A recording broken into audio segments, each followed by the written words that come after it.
The night I carried 3 half-frozen children up a mountain road in Cedarfield, Colorado, the only thing keeping me warm was spite. Not heroism, not some deep moral calling, not even basic human decency, if I'm being honest with myself. Spite. It looked like a vigil. It felt like one too, even from a distance. There was a weight to the air around that house that pressed against my chest and made my steps slower without my permission. I knocked anyway. Silence. Then footsteps, fast and heavy. The door swung open. The man standing in the doorway was tall, built like someone who had never once in his life made a small decision, with dark hair that looked like he dragged his hands through it for the last several hours straight. His jaw was sharp. His eyes were the color of a storm system that had already picked its target. He smelled like cedar smoke and grief so thick it had texture, and underneath all of that, something warmer, something darker, something my nose had absolutely no business noticing given the current circumstances. I would learn his name in the next 60 seconds. Reed Calloway, Pack Alpha, future occupant of my most inconvenient thoughts. Right now he looked like a man who had already begun burying something in his mind. His eyes found Luca first. I watched it happen. The grief on his face did not soften. It did not melt into relief the way it does in movies. It cracked, like pressure releasing from something that had been sealed too long and too tight. It just cracked straight open. And for one unguarded second, Reed Calloway looked like a person and not a wall. Luca. His voice came out wrong.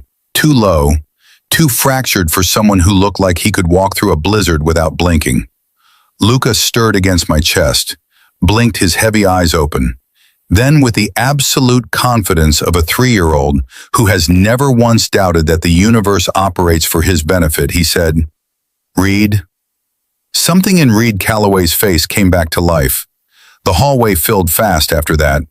A second man appeared behind Reed, similar height, similar build, but with warmer eyes and the particular energy of someone who processes emotion out loud instead of locking it in a box and sitting on the box. He saw Finn and his face just collapsed, and he dropped to his knees right there in the doorway without any self-consciousness at all. "Finn, hey buddy, look at me, okay? Look at me." Finn looked at him.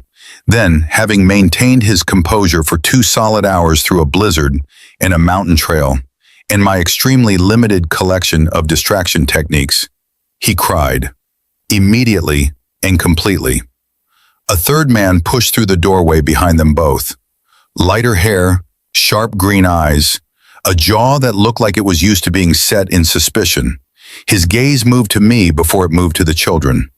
I noticed. I filed it away.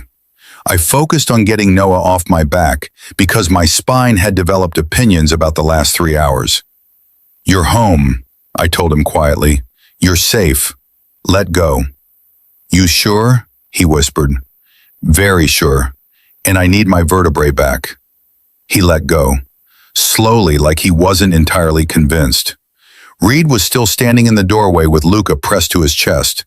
The boy had his face buried in Reed's neck, one small fist twisted into his collar. Reed's hand curved over the back of Luca's head, careful and deliberate, like he was afraid to move too fast and break whatever fragile thing had just been handed back to him. Then he looked at me. It was a specific kind of look, the kind that takes inventory. His eyes moved across my face, down to my red, half-frozen hands, to the snow packed into the creases of my jacket, to the small blue mitten still sticking out of my coat pocket. His expression shifted. Not softer, just more complicated. "Who are you?" I pulled the mitten out and held it toward him. "Someone who found your kids," I said. "Also someone who hasn't eaten since noon, whose socks are completely soaked through, and who once had acknowledged that I genuinely considered not doing this." The green-eyed alpha stepped closer. "The search teams couldn't get through the Northeast Ridge. How did you find them?" I looked at the mitten, then at him. "Good instincts," I said simply. It wasn't a lie, it was just the version of the truth I was willing to hand to strangers. Reed was still watching me with that complicated expression, like I was a problem that had arrived in the packaging of a solution, and he hadn't decided yet how he felt about that. "Come inside," he said. Not a question, not quite a command, something in the space between the two, which somehow felt more unsettling than either. I stepped over the threshold. Luca's small hand reached back blindly from Reed's arms and found my sleeve. His fingers curled around my wrist, tiny, certain, warm in a way that cut straight through the cold still sitting in my chest. I thought with complete clarity, I should have minded my own business, but Luca held on, so I stayed, which meant I was now standing in the entryway of a pack house that smelled overwhelmingly of cedar smoke, pine resin, and about 6 different layers of alpha pheromone, holding a wet mitten and actively reconsidering every life choice that had led me here. The house itself was beautiful in the aggressive way that Colorado mountain homes tend to be. Exposed timber beams, stone fireplace big enough to park a small vehicle in. The kind of intentional warmth that said someone had worked very hard to make this place feel like safety, and had mostly succeeded. The warm-eyed alpha, the one who had dropped to his knees for Finn without a single thought for his dignity, was now on the living room floor with both Finn and Noah pressed against him like he was the only solid thing in the room. He had his arms around both of them and his eyes closed, and he was doing the kind of breathing that people do when they are counting backward from something. I would learn his name shortly, Sawyer Calloway, younger brother to Reed by 3 years. The one in this pack who apparently felt everything at full volume with zero insulation between the feeling and his face. I respected that, actually. It takes courage to feel things where people can see you. Reed was on the couch with Luca still plastered to his chest. The boy had not let go. Reed had stopped trying to make him and was just sitting there with one large hand spread across Luca's back, his chin tipped down, his eyes somewhere that was not the room. The green-eyed alpha, whose name I did not yet know, was leaning against the kitchen door frame with his arms crossed and his gaze directly on me. He had not stopped watching me since I walked in. I found a wall to stand near. Walls are reliable. Walls do not have complicated emotions or alpha pheromones or eyes that track your every movement. "Can someone get him something warm?" Sawyer said from the floor, without opening his eyes. He meant me. I was the him in that sentence.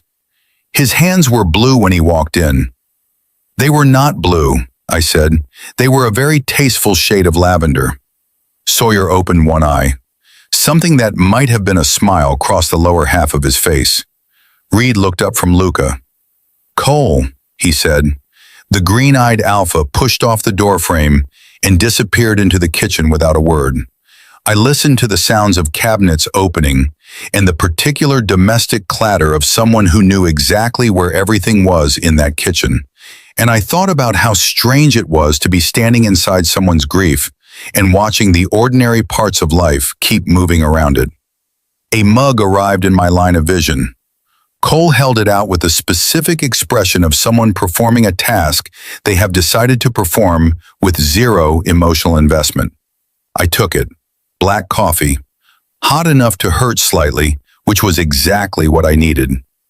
"Thank you," I said. He looked at my hands wrapped around the mug, then at my face.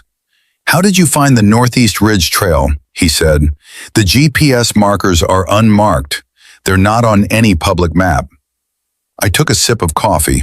It was very good coffee, which made sense somehow. Cole seemed like a person who would not tolerate mediocre coffee. "I told you," I said, "good instincts."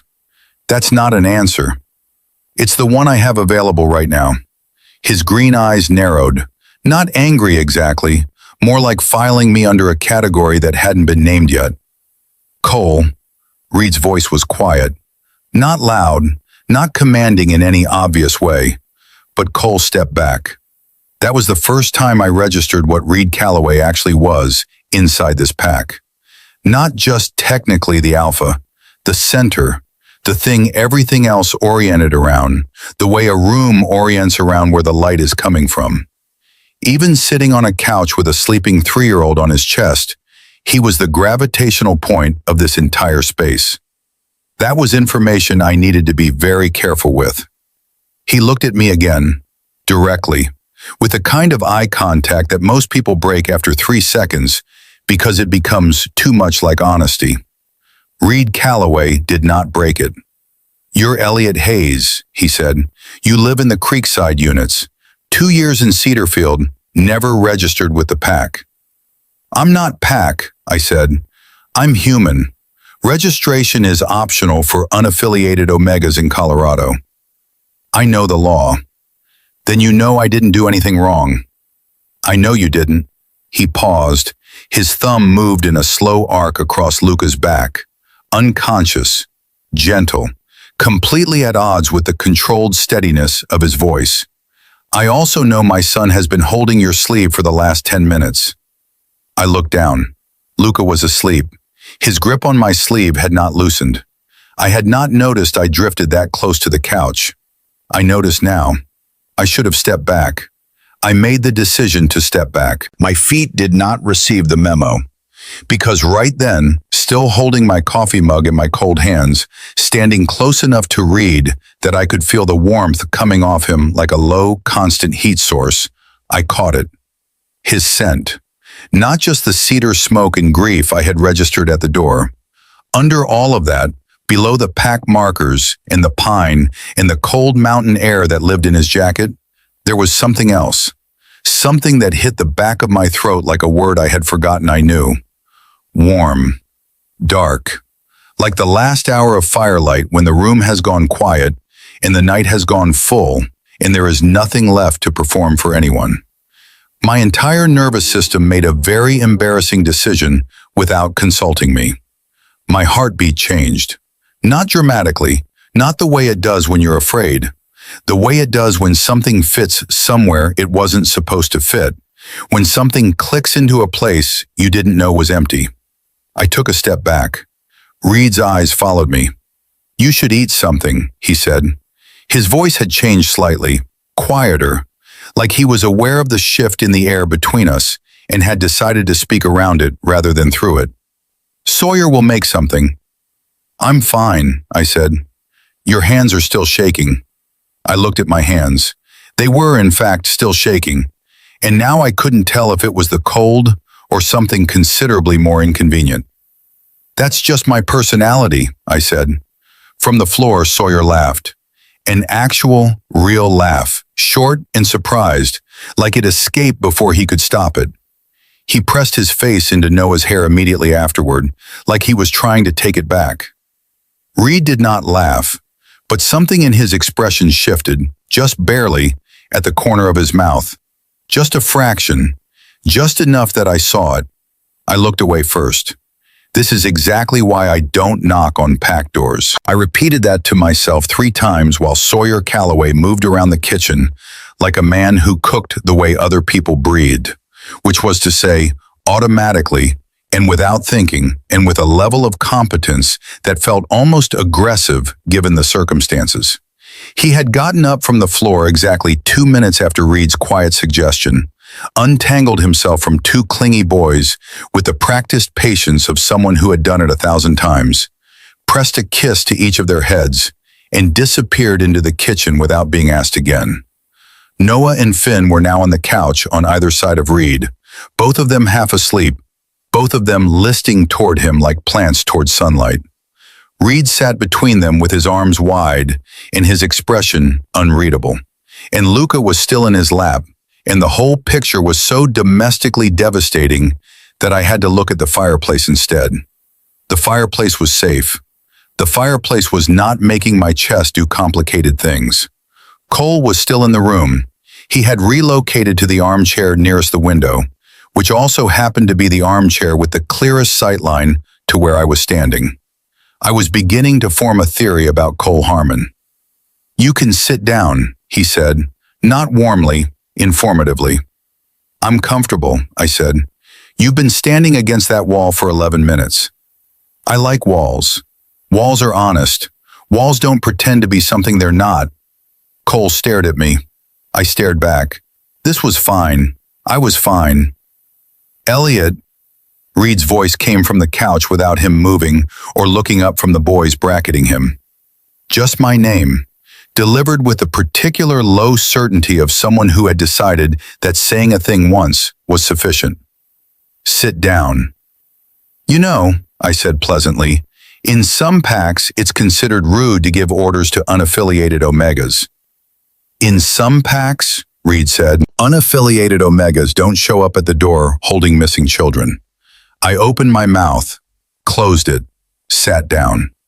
On the far end of the second couch, with approximately as much distance between us as the room physically allowed, because I was a person of principles, and those principles currently included not being within easy scent range of Reed Calloway and his unfairly compelling cedar and firelight situation.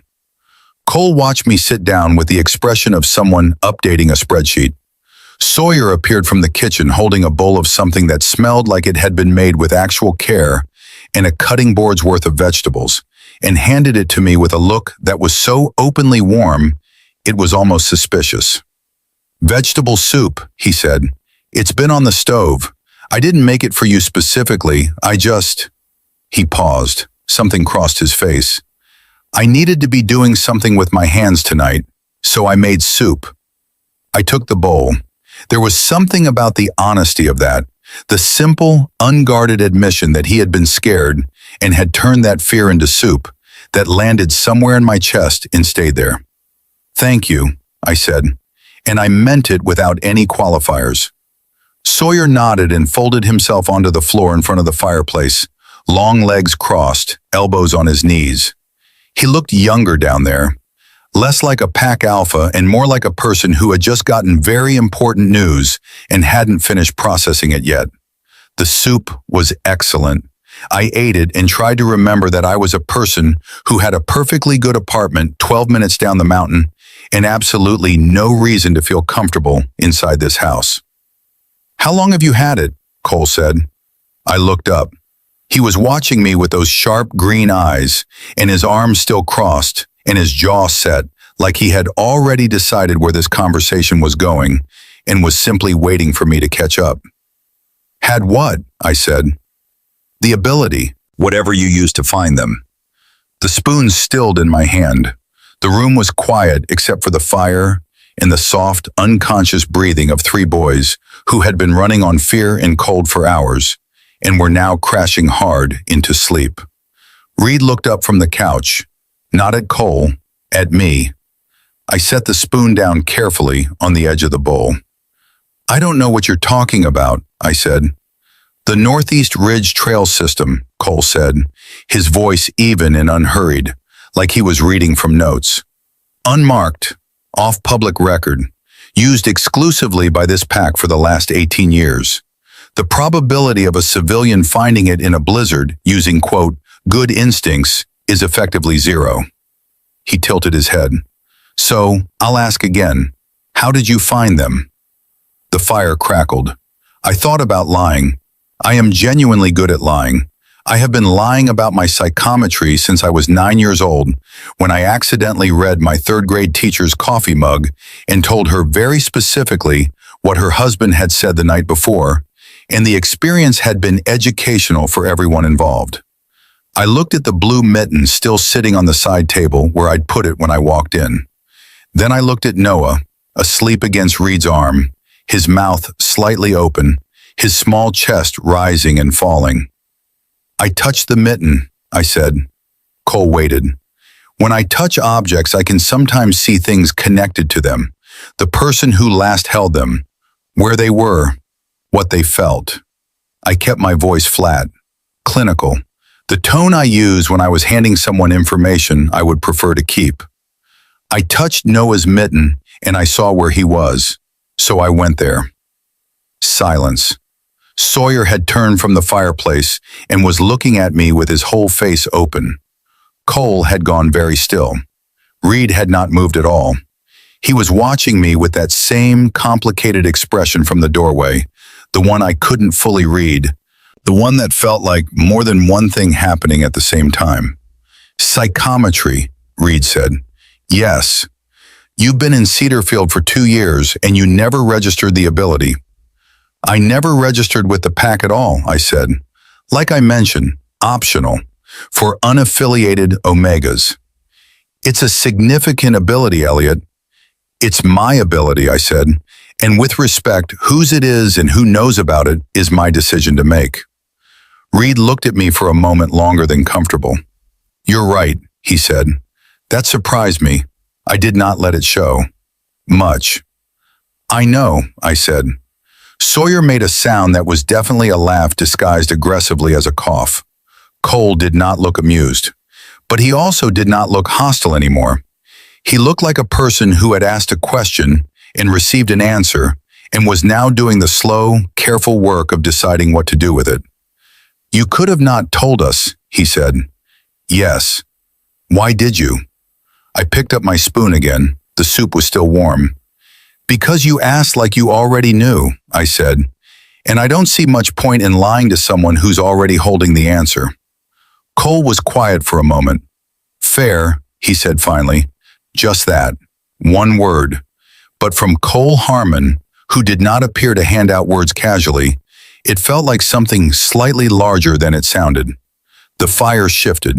A log settled. The room breathed. And then Luca, still mostly asleep, turned his face into Reed's neck and murmured something that sounded distinctly like my name. Every adult in the room heard it. I stared at my soup. Reed said nothing, but I felt his gaze on the side of my face like warmth from the fireplace, steady and present and much harder to ignore than it had any right to be. I like walls, I reminded myself. Walls are honest. Walls don't look at you like that. And yet here I was, sitting in Reed Calloway's living room at what my internal clock estimated was somewhere past midnight, with an empty soup bowl in my hands and 3 sleeping children arranged around the room like the universe was staging a very specific intervention in my personal policy of non-involvement. I should go home. The thought was clear and reasonable, and I had been having it on a rotating 15-minute schedule since I sat down. The problem was the weather. The problem was specifically that while I had been sitting here eating excellent soup and accidentally revealing my deepest kept secret to 3 strangers, the storm outside had made several unilateral decisions about the evening. I became aware of this when the wind hit the side of the house hard enough that the windows flexed and the lights flickered once, twice, and then held with the nervous energy of something that had not yet committed to a position. Sawyer got up from the fireplace and crossed to the window. He pulled the curtain back, looked out for a long moment, and then let it fall. Road's gone, he said. I set my bowl down on the coffee table. Define gone, I said. Visibility is about 4 feet. The county closed the mountain roads 20 minutes ago. He turned from the window and had the decency to look apologetic about it. You're not getting back to Creekside tonight, Elliot. I looked at the window. The window showed me nothing but darkness and the white chaos of snow hitting glass. I looked at Reed. Reed was looking at me with that expression that I was beginning to identify as his default around me, which was to say careful and layered, and giving away approximately 10% of what was actually happening behind it. You'll stay, he said. That sentence is missing a question mark, I said. It's not, he said. I considered arguing. I am very good at arguing. I have won arguments against people with law degrees, and once talked my way out of a parking ticket by calmly explaining the philosophical implications of intent to a very confused officer in Denver. But outside, the storm said no. And Reed said nothing else. He just looked at me with that steady, unhurried certainty, like the outcome had already been decided, and he was simply waiting for me to arrive at the same conclusion. Fine, I said, but I want it on the record that I am staying because of meteorological inevitability and not because anyone invited me. Noted, Reed said. Cole has objections, Cole said from the armchair. Cole, Sawyer said pleasantly, would you like to go sleep in the barn? Cole looked at Sawyer with the expression of a man who had younger siblings and had therefore developed an extremely refined tolerance for pointless provocations.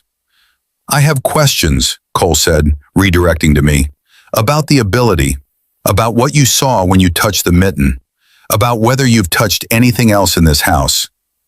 "Cole," Reed said, quiet, final. Cole pressed his lips together and looked at the fire. "I made a mental note to not touch anything in this house. I had already touched the door handle when I came in. I had already seen something. I was going to think about that later, in private, when no one was watching my face." Sawyer disappeared down the hallway and came back with a folded blanket and a pillow that smelled like cedar and clean linen, and handed them to me with the matter-of-fact efficiency of someone who ran a household and ran it well. "Guest rooms through there," he said, nodding toward a hallway to the left. "Second door, bathroom across from it. If you need anything, my room is at the end." "I'll be fine," I said. "You say that a lot," he said, "because it's almost always true." He smiled at me. It was a good smile, open and genuine and slightly crooked on the left side in a way that suggested it had been through some experiences. "Get some sleep, Elliot, and for what it's worth," he paused, and his voice dropped to something quieter, something that cost him slightly more to say. "Thank you for what you did tonight. Those are our boys." My throat did something I did not authorize. "Yeah," I said. "I figured." He nodded and turned to help Reed move the sleeping children toward their rooms, the two of them working in the wordless coordination of people who had been doing this together for years. One carrying Finn, the other lifting Noah, moving through the house in the careful quiet of people who had learned to protect sleep wherever they found it. I watched them carry the boys down the hallway. Then I picked up my blanket and my pillow and found the guest room and closed the door behind me and stood in the dark for a moment. The room was small and clean and smelled like the rest of the house, cedar and wood smoke, and something underneath that I could not fully separate from the environment. A bed with a dark quilt, a window showing nothing but snow, a wooden nightstand with a small lamp. I sat on the edge of the bed. I had been holding myself very carefully together since approximately the moment I stepped into the snow 3 hours ago. Because that is what I do. I hold things carefully. I manage. I keep the sensory input from my psychometry at arm's length through long practice in deliberate detachment, and I move through the world touching as little as possible and feeling as little as publicly viable. But I was tired now, and the storm was loud against the window. And when my defenses get tired, the things I have been managing carefully tend to surface.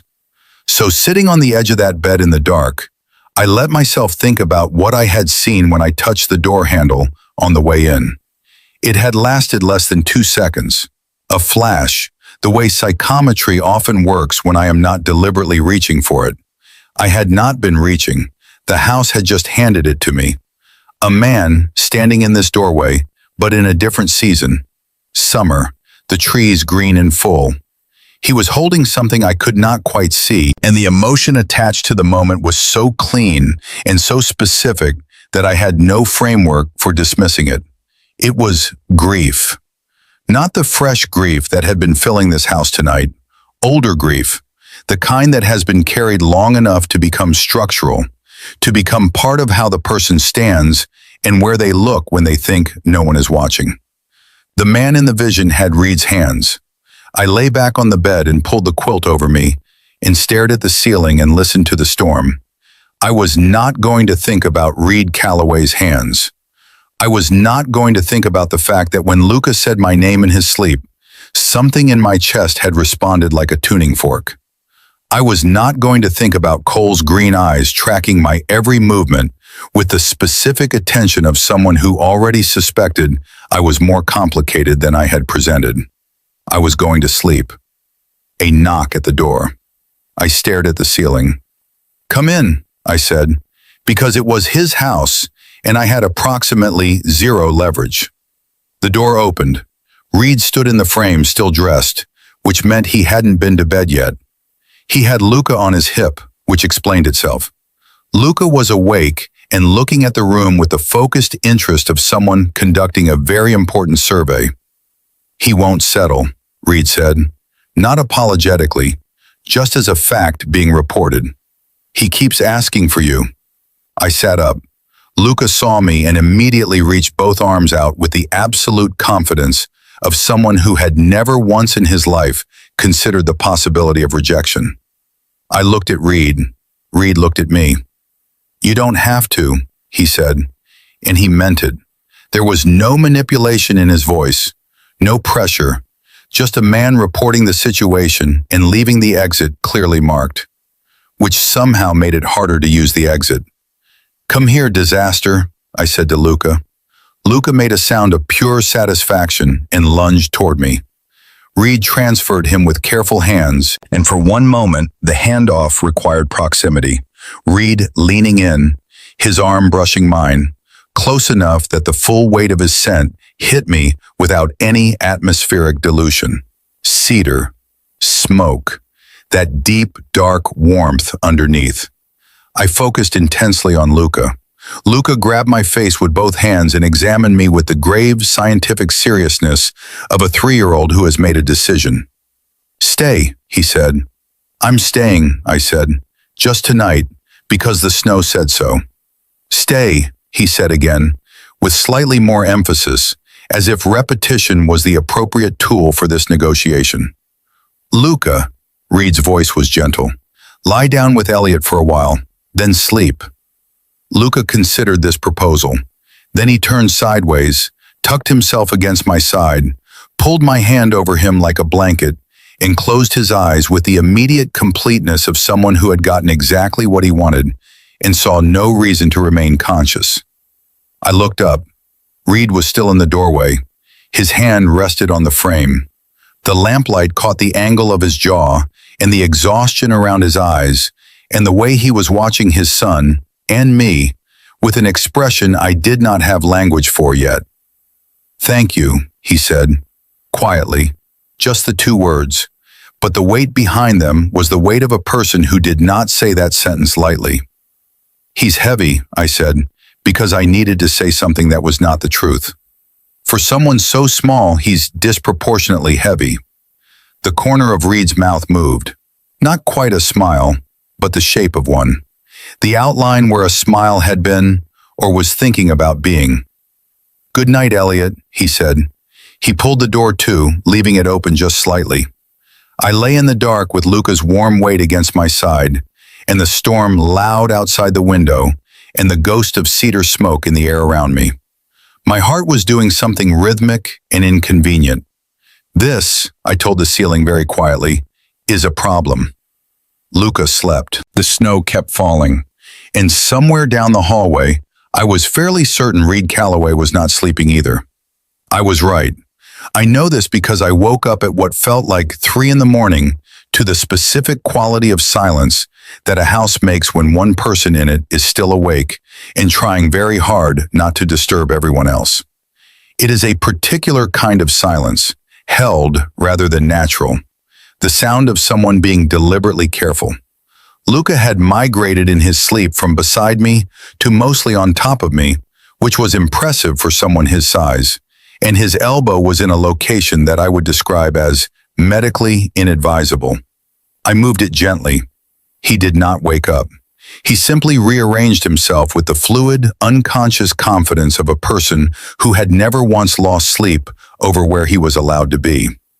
I lay still for a moment and listened to the house. The storm had quieted, not stopped, but lowered itself from a roar to a murmur, the kind of snow that falls without urgency, just a steady accumulation of quiet. The light under the door was the low amber of a lamp somewhere in the house, not overhead, not bright. The kind of light a person uses when they do not want to announce that they are awake. I should have gone back to sleep. Luca's elbow found a new location that was somehow worse. I relocated it again, eased myself out from under his warm, boneless weight, with the skill of someone who had once worked a summer job at a children's camp in New Hampshire, and had therefore graduated from every possible level of not waking a sleeping child. I tucked the quilt around him, found my socks on the floor, and opened the door as quietly as the old hinges allowed. The hallway was dark. The light was coming from the living room. Reed was sitting on the floor, not the couch, the floor, with his back against the front of the couch and his legs stretched out toward the fireplace, which had burned down to coals, just enough orange light to see by. He had a glass of something in his hand that he was not drinking, just holding, his thumb moving slowly against the side of it. He was looking at the fireplace with the specific expression of a person who is not seeing the room they are in. He heard me anyway. His eyes moved to me before I had taken 2 steps into the room, which was impressive given that I moved very quietly when I chose to. He did not say anything. I looked at him on the floor. I looked at the couch directly behind him. I looked at the fireplace. Then I sat down on the floor about 3 feet away from him because the couch felt too deliberate and standing felt too pointed, and going back to bed felt like the right choice for a person who was not me, apparently. Reed watched me settle with an expression that was too tired for surprise. "You should sleep," he said. "Luca's elbow is a weapon," I said. I needed to relocate for safety reasons. Something shifted at the edge of his mouth. Not quite the almost smile from earlier. Something quieter. He looked back at the fireplace. I looked at it too. The coals were the deep orange of something that had been burning for a long time and was now running on its own heat rather than new fuel. There is something honest about a fire at that stage. Nothing to perform, just warmth and the slow work of finishing. The silence between us was not uncomfortable, which surprised me more than it should have. I am not a person who tolerates shared silence easily. I fill silence the way some people fill paperwork, thoroughly and out of a deep mistrust of what might settle into it if left unoccupied. But the silence with Reed had weight without pressure. It just sat there between us like something that belonged. That was dangerous information. "The vision," I said, because apparently I had decided to do this. When I touched the door handle on the way in, I didn't mean to. It was contact reflex. It happens with high residue objects, things that have held a lot of emotion for a long time. Reed went still in the specific way of someone who has been expecting something and is now watching it arrive. "What did you see?" he said. His voice was even, carefully even. "A man," I said, "in this doorway, summer, holding something I couldn't identify, and the feeling attached to it was grief." I paused. Old grief. The carried kind. Reed looked at the glass in his hand. "That was probably me," he said.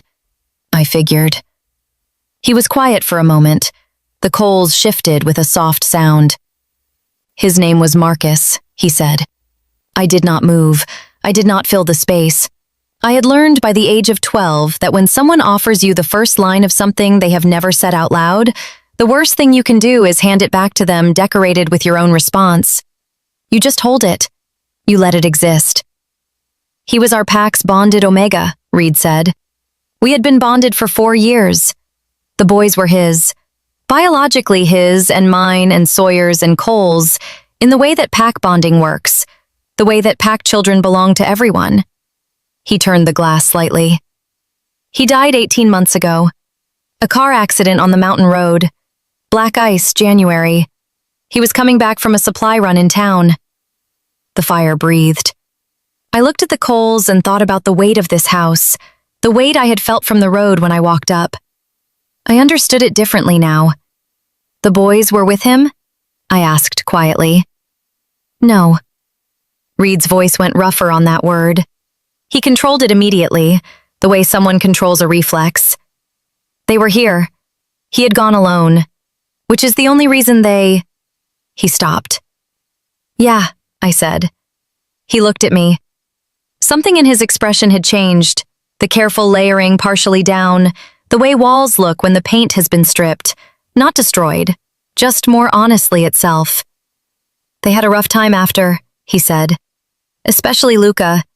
He was barely 2. He doesn't remember much, but he remembers the before and after differently, the way very young children do. the shape of something gone rather than the thing itself. He set the glass down on the floor beside him. They've been better this past year, until tonight. What happened tonight? I said. How did they get to the northeast ridge? Reed's jaw tightened. They followed the trail themselves, he said. The three of them, apparently. Noah led the younger two. We found the back gate open and the trail markers disturbed. He paused. We don't know why Noah decided to go. He hasn't said. I thought about Noah's face when I found him. The way he had looked at me with those serious 7-year-old eyes after I'd followed the vision through the trees and found all three of them huddled in a shallow hollow beneath a snow-heavy pine, Finn pressed against Noah's side and Luca on Noah's lap. All three of them quiet in the way that children go quiet when they have decided to wait and have committed fully to the waiting. Noah had looked at me and said very calmly, I knew someone would come. I had not thought about that sentence again until now. Reed, I said. He looked at me. When I found them, Noah said he knew someone would come.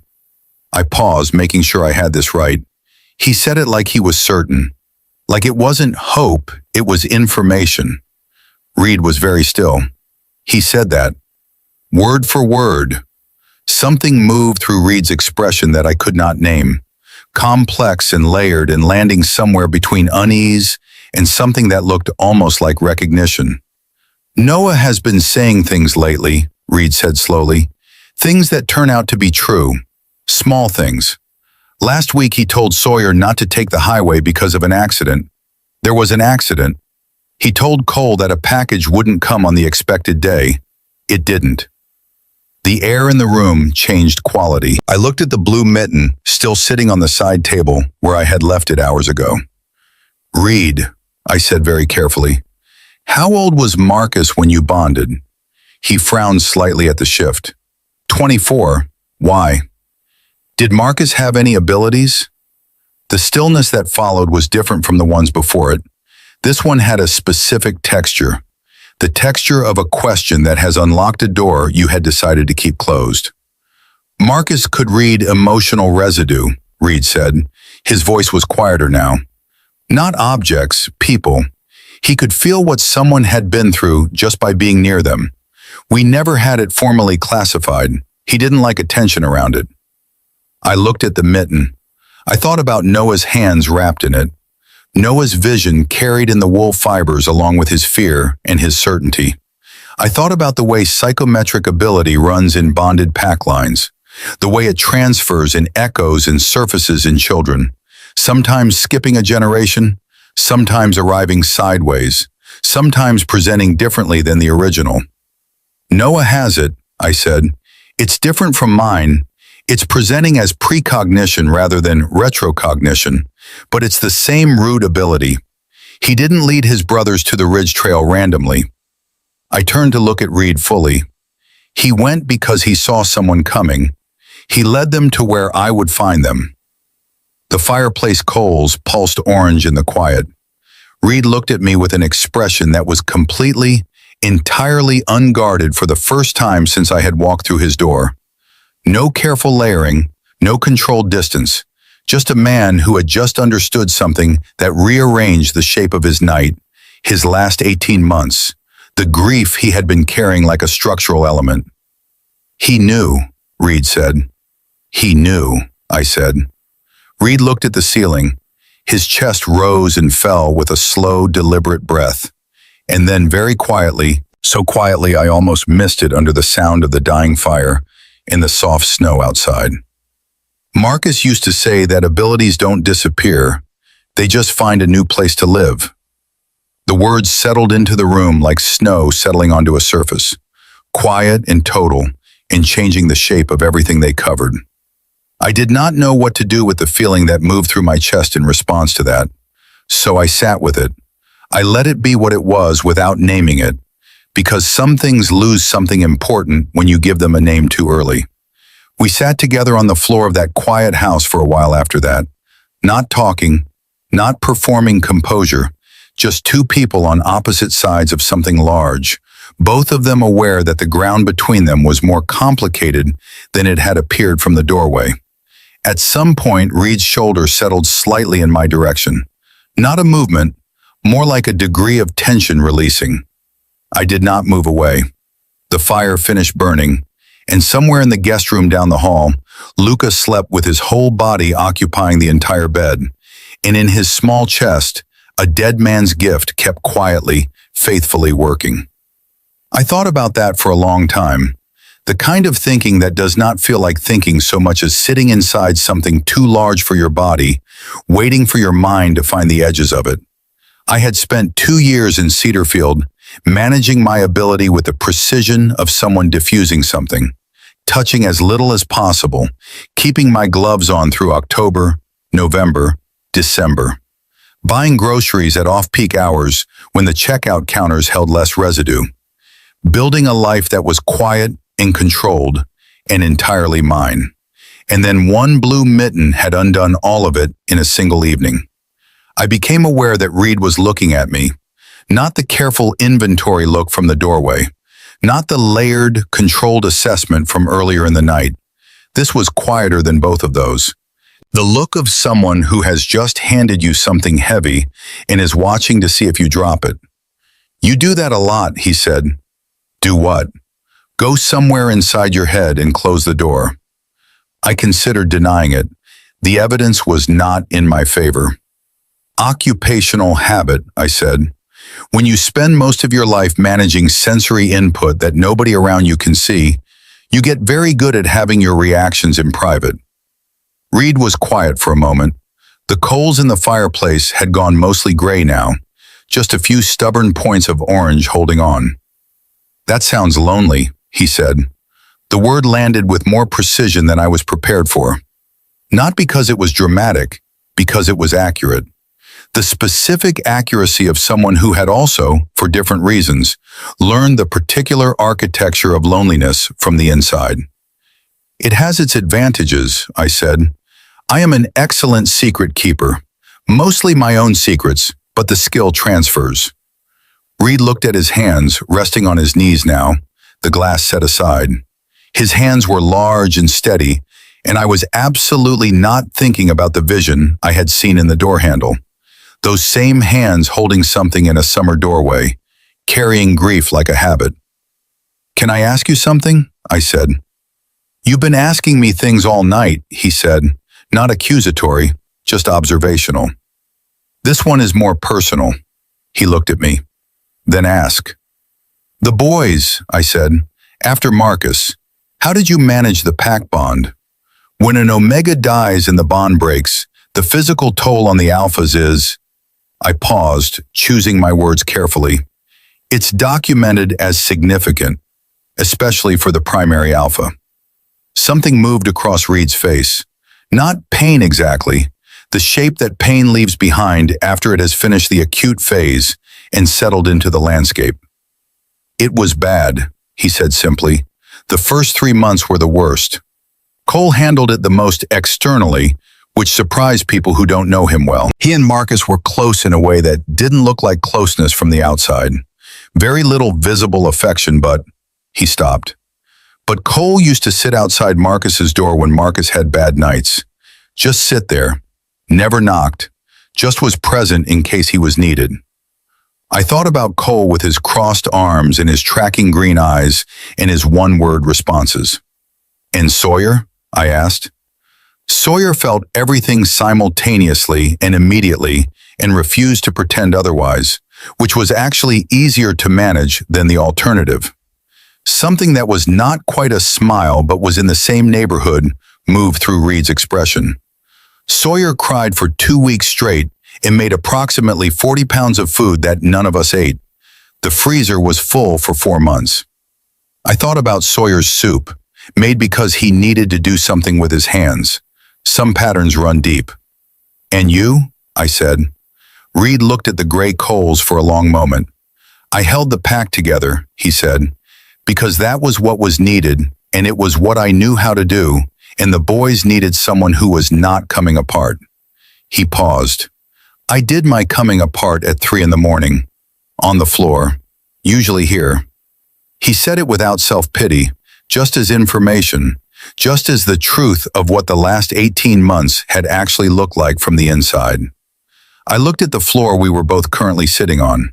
I did not say anything about that. Some things are better received in silence than in response. "I'm sorry," I said instead, "because sometimes the only honest thing available is the simple one." Reed looked at me. His expression did something I could not fully track, something that moved through too many registers at once to catch cleanly. "You didn't know him," he said. "No," I said, "but I know what he left behind, and what he left behind is worth grieving." The quiet that followed was different from the earlier ones, fuller somehow, like something had been set down in the room that had previously been held suspended. Reed shifted, just slightly, enough that the distance between us, which had been approximately 3 careful feet since I sat down, became something smaller. Not dramatic, not deliberate in any way I could point to, just the way space changes when two people stop performing distance. "Tell me something about you," he said. I looked at him. "That's not a question." "No," he agreed. "It's a request. There's a difference." I thought about what I was willing to offer. I have a very organized system for this. There is the information I give freely, the information I give strategically, and the information I give only when I have decided someone has earned it.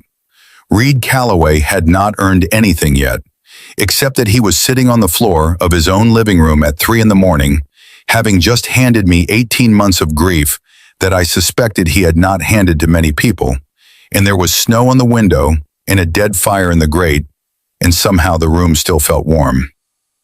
"I grew up in Hartford," I said, "Connecticut. My mother was a librarian and my father ran a small contracting business. Very ordinary, very stable, very unprepared for a kid who started reading the emotional histories of household objects at age 9. I paused.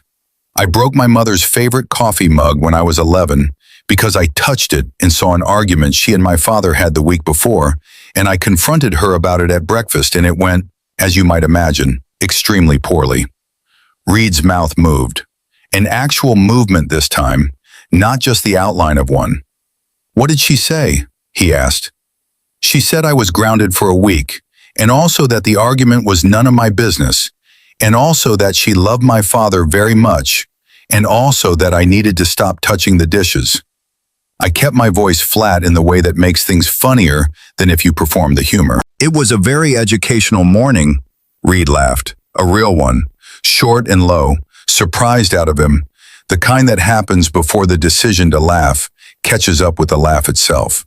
It changed his entire face, took about 10 years off the exhaustion and grief and careful control, and left something underneath that was just a person finding something genuinely funny at 3 in the morning. It was, without question, the most dangerous thing that had happened to me all night. And the night had included a blizzard. I felt it move through me like the first real warm thing. Not the soup, not the fire, not even the cedar smoke scent that had been wrecking my composure all evening. This, the specific warmth of making someone laugh who needed to. I looked at the gray fireplace. "After Hartford," I said, continuing before the moment could become something I had to address. "I did my undergrad in New Haven, came west for graduate school, got a research position in Denver, discovered that high altitude and low population density are extremely helpful for someone whose ability scales with proximity to emotional residue. Ended up in Cedarfield, stayed. 2 years, Reed said. He had settled again, the laughter still somewhere in his expression. Quieter now, but not gone. 2 years, I confirmed. And you never registered with the pack. I am not pack. You're an Omega in pack territory, he said, not aggressively, just returning to the fact with the patience of someone who intended to return to it until it was resolved. The registration isn't about ownership, Elliot. It's about protection. If something happens to an unregistered Omega in our territory and we don't know you're here, we can't. Nothing has happened to me in 2 years, I said. Tonight, something almost happened to you, he said. You walked a northeast ridge trail in a blizzard alone. If your ability had given you the wrong information, if the vision had been incomplete, you would have been on that mountain in the dark with no one knowing where you were. I opened my mouth, closed it. He was not wrong. I did not enjoy that he was not wrong. I'll consider it, I said. That means no, he said. It means I'll consider it, I said. I am a person of nuance. Do not compress my nuance. The almost smile again. More definite this time. The corner of his mouth, the slight change around his eyes. You're impossible, he said, but the word had no edge on it. It landed like something almost fond. I prefer the term independently structured, I said. He looked at me for a moment with that expression that was becoming familiar. The one that held more than one thing at once and didn't try to resolve them into a single feeling. Then he reached out and picked up one of the throw blankets from the couch behind him, the one that had been draped over the arm. He shook it open with a single, practiced movement and held one end toward me without ceremony. I looked at it. You're cold, he said. You've been cold since you sat down. Your shoulders have been up for the last 40 minutes. I had not noticed my shoulders were up. I took the offered end of the blanket and pulled it over my legs. Reed settled the other end over his own, and we sat there on the floor of the quiet house with one blanket between us, like two people who had decided that was a perfectly normal arrangement and were not going to make it into something it wasn't. The remaining coal in the fireplace pulsed once, orange and warm, and then faded to gray. The room was dark now except for the lamp in the corner and the white light of snow coming through the window. Reed, I said. The thing I saw in the door handle vision. The grief. I kept my eyes on the window. It wasn't only grief. There was something else underneath it. Something that wasn't finished yet. I paused because this was the part that cost me to say. I don't know if that's useful information. I just thought you should know. The silence stretched long enough that I thought he might not answer. Then, what did it feel like? The thing underneath. I considered how to say it accurately. Like something waiting, I said, very patiently, like it had decided it had enough time. Reed was quiet. His shoulder was close enough now that I could feel the warmth of him without contact. Just heat. Just the living warmth of another person within reach in a cold and quiet room. Marcus used to say, Reed started and then stopped. I waited. He used to say that the pack bond doesn't end, Reed said slowly. It changes shape. It becomes something the living carry instead of something the living share. His voice was careful around the edges of each word. I didn't believe him when he said it. I thought it was just something he needed to believe. And now, I said. Reed turned his head and looked at me in the low light. Now I think, he said, that Noah went to that ridge trail tonight because Marcus told him someone was coming. The words fell into the room like stones into still water. Quiet impact, rings spreading out from the center of them in every direction. I thought about Marcus's ability, reading emotional residue in people, present tense awareness of what someone carried. I thought about Noah's ability, seeing forward, knowing what was coming before it arrived. I thought about abilities that don't disappear, that just find a new place to live. My throat was doing the unauthorized thing again. That's a significant thing to believe, I said carefully. I know, Reed said. It would mean Marcus knew before he died that someone would come. Yes, someone specific. Reed looked at me steadily. In the low light, his eyes were very dark and very direct, and holding something that I was not ready to receive and was receiving anyway. I think so, he said. The snow outside the window was silent now, the storm fully done, just white and still, in the particular hush that follows a night of weather, when the world has finished what it was doing and gone quiet around the result. I was aware of my own heartbeat. I was aware of the blanket between us and the 6 inches of floor that was neither of our floors specifically, And the fact that I had walked into this house a stranger and was now sitting in its quiet dark at 3 a.m, having a conversation that felt less like the first of its kind and more like the continuation of something I did not have a beginning for. That was the part that frightened me. Not Reed, not the pack, not the boys or the bond or the grief, or even Cole's green eyes tracking my every movement. The part that frightened me was that none of this felt unfamiliar. I pulled the blanket slightly tighter over my legs. "I should sleep," I said.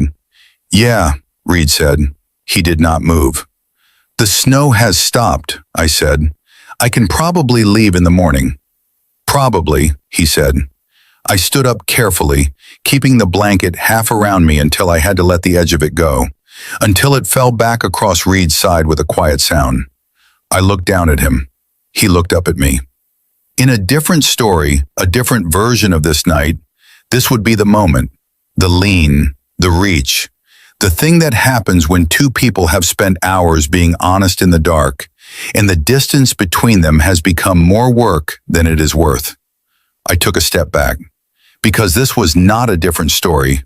This was this one. And this one had 3 boys asleep down the hallway and 18 months of grief in the walls, and a dead Omega whose ability was living on in his 7-year-old son. And I was a person who had walked through this door by accident, by spite, by the pull of a blue mitten, and had not yet figured out what it meant that I did not want to walk back out. "Good night, Reed," I said. He held my gaze for one moment longer. "Good night, Elliot," he said. I walked down the hallway. I did not look back. I was extremely proud of myself for not looking back. I pushed open the guest room door and found Luca had relocated again in my absence, somehow taking up even more of the bed than before, spread-eagled in the center, with his arms out and his face turned toward the door like he had been waiting. I stood in the doorway and looked at him. "You planned this whole thing, didn't you?" I said quietly. Luca slept the deep, satisfied sleep of someone whose plan had worked exactly as intended. I climbed into the remaining 6 inches of bed, pulled the quilt over both of us, and lay in the dark with my heartbeat doing things I had not given it permission to do. Down the hall, I heard the soft sound of Reed finally getting up from the floor. His footsteps moved past the guest room door, paused for exactly one breath, kept going. I closed my eyes. "Something waiting," I had said, very patiently, like it had decided it had enough time. I woke up to gray morning light and the smell of coffee and the immediate awareness that Luca was gone from the bed, which meant someone had come in while I was asleep and extracted him, and I had not heard any of it, which was a testament to how thoroughly last night had emptied me out. I lay still for a moment. The ceiling of the guest room was plain white, with a small water stain in the far corner, shaped vaguely like the state of Ohio. I stared at it. I took a full accounting of my situation with the clear-eyed practicality of morning, stripped of the low lamplight and the dying fire, and the particular vulnerability of 3 a.m. honesty. I had spent the night in a pack house. I had disclosed my ability to 3 alphas I did not know. I had sat on the floor in the dark with the pack's primary alpha and shared a blanket and told him something I saw in his door handle and listened to him say things about his dead bondmate with the quiet precision of someone who had not said them to many people. And I had not looked back when I walked away. I was going home. I got up, found my socks, found my jacket, found my boots by the front door where someone had placed them near the heating vent overnight so they would be dry by morning. That small domestic kindness from an unknown hand sat in my chest for a moment before I picked the boots up and put them on. The kitchen was occupied. Sawyer was at the stove with his back to me, managing what appeared to be a full breakfast production with the focused efficiency of someone who considered cooking a contact sport. The smell was extraordinary. Eggs, something with herbs, toast, coffee that smelled significantly better than anything I had ever produced in my own apartment. Noah was at the kitchen table with a glass of orange juice and a very serious expression, doing something with a small stack of papers that turned out, on closer inspection, to be drawings. He looked up when I came in. "Good morning," he said, with the formal gravity of a 7-year-old who had decided to be polite about something. "Good morning," I said. "How are you doing?" He considered this question with appropriate weight. "Better," he said. "My feet are still cold." "That tracks," I said. "Wear 2 pairs of socks today." He nodded like I had said something clinically sound and went back to his drawings. I poured myself coffee from the pot on the counter and stood at the kitchen window and looked at the morning. The snow had stopped exactly as completely as it had suggested it would. The world outside was white and still and lit with the pale gold of a Colorado morning after a storm, the kind of light that makes everything look temporarily resolved. The mountain road was visible from here, plowed already, the county crews having apparently worked through the early hours. I could leave. The road was open and my apartment was 12 minutes down the mountain, and my own coffee maker, while inferior, was mine. And my own walls, while less architecturally interesting, were familiar and safe and did not smell like cedar smoke and recent emotional devastation. "You're thinking about leaving?" I turned. Cole was in the kitchen doorway. He was dressed, had presumably been up for some time, and was holding a mug with both hands and looking at me with those steady green eyes that had been cataloging me since the moment I walked through the front door. "The road's open," I said. "It is," he said. He came into the kitchen and stopped on the other side of the counter, not between me and the exit, just present, occupying the room with the particular intentionality of someone who had decided this conversation was happening. "Cole," Sawyer said from the stove, without turning around. The word had a note of warning in it. "It's fine," Cole said. To me, not to Sawyer. "I just need 5 minutes." I looked at him over the rim of my coffee mug. 4, I said. "I have somewhere to be." "You don't," he said. Not rudely, just accurately. "But I'll take 4. Sawyer turned from the stove and looked at Cole with an expression that was doing a significant amount of work. Cole met it with the specific stillness of someone who had made a decision and was not reversing it. "Noah," Sawyer said, "come help me set the table in the dining room, buddy."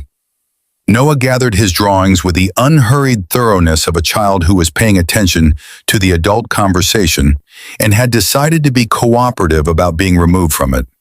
He took his orange juice. He followed Sawyer. The kitchen went quiet. Cole set his mug down on the counter. He reached into the pocket of his jacket, which he was still wearing, which meant he had been outside already this morning, and he placed something on the counter between us.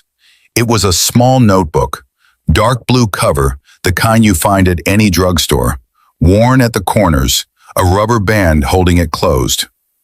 I looked at it.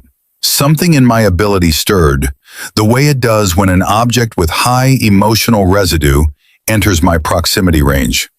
A pull at the back of my skull, warmth, and underneath the warmth, something complicated. "I found this in Marcus's things 8 months ago," Cole said. "We packed his studio after the 6-month mark. Reed couldn't do it earlier." He kept his voice level. "I've been the only one who read it. I made a decision at the time not to share it with Reed or Sawyer because I thought..." He stopped. "I thought it would make the grief worse before it made it better. I kept waiting for the right time." I did not touch the notebook. "Why are you showing it to me?" I said. Cole looked at me with those precise green eyes. "Because your name is in it," he said. The kitchen was very quiet. "That's not possible," I said. "I never met Marcus." "No," Cole said, "but he met you." I stared at him. 3 months before the accident, Cole said, Marcus drove to Creekside. Alone, no one knew. He wrote about it in here. He found you by following what he described as an emotional pull, which is consistent with how his ability worked at high intensity. He watched you from across the parking lot of your building for about 20 minutes. Cole's voice did not waver. He wrote that you were reading a book on the front steps and drinking coffee, and that you looked exactly like someone who had gotten very good at being alone. He paused. His words, My hand around the coffee mug was very still. He didn't approach me, I said, not a question. I would have remembered. My ability would have flagged the emotional residue of a high-functioning Pack Omega at close range. No, Cole said. He wrote that he considered it. He decided not to, he said. Cole looked down at the notebook for a moment. He said you weren't ready yet, and that it wasn't his introduction to make. The pull from the notebook was stronger now. I could feel it at the edges of my awareness, pressing gently against the walls I kept up by habit. Cole, I said. My voice came out more careful than I intended. What else does it say? Cole was quiet for one moment. He knew he was going to die, Cole said. The words dropped into the room like stones dropped from a height. The impact was delayed, the way impacts sometimes are, the full weight of them arriving a second after the sound. His ability had been escalating in the months before the accident, Cole continued. He was reading things he hadn't been able to read before.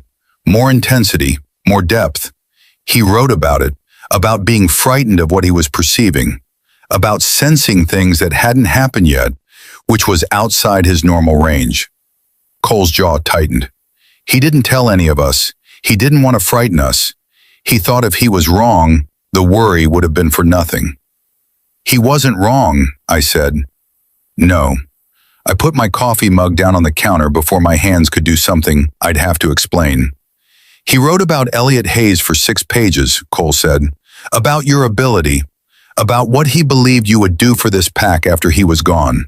About why he had chosen Cedarfield specifically when he and Reed had been considering 2 other locations for the pack house. He looked at me directly. He chose it because he had seen you here. In whatever he was perceiving, you were already here. The room tilted slightly, not physically, just internally. The particular tilt of understanding when the ground under a series of choices reveals itself to be something other than coincidence. I had moved to Cedarfield because of the altitude and the low population density, and the research position in Denver that made it practical. Those reasons were real. They were also apparently exactly the conditions Marcus had perceived and arranged his family around. He chose the pack house location based on where I would live, I said. Yes. He structured his family's geography around a person he had never spoken to. Yes. Because he believed I would. I stopped. What? Be here when he wasn't? Step in? That's not. My voice came out sharper than I intended, and I pulled it back deliberately. Cole, I am an unaffiliated Omega with a sensory ability and a lease agreement. I am not a replacement for a bonded Pack Omega. Whatever Marcus perceived, whatever he believed, he was asking something of me that I did not agree to. I know that, Cole said. Does Reed know about this notebook? The pause that followed was its own answer. No, Cole said. I looked at him. You've been carrying this for 8 months, I said. Alone. Something crossed Cole's face that was the closest I had seen him come to looking undone. Just for a moment. Then it was controlled again, filed back behind the careful steadiness. I didn't know what to do with it, he said. I still don't.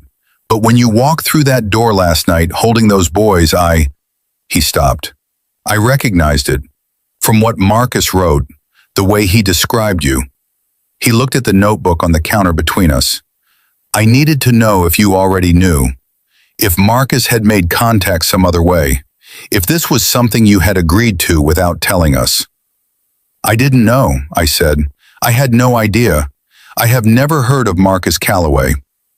Cole studied my face with those green eyes, doing the slow work of verification. I believe you, he said finally. Wonderful, I said. Now I need you to understand something.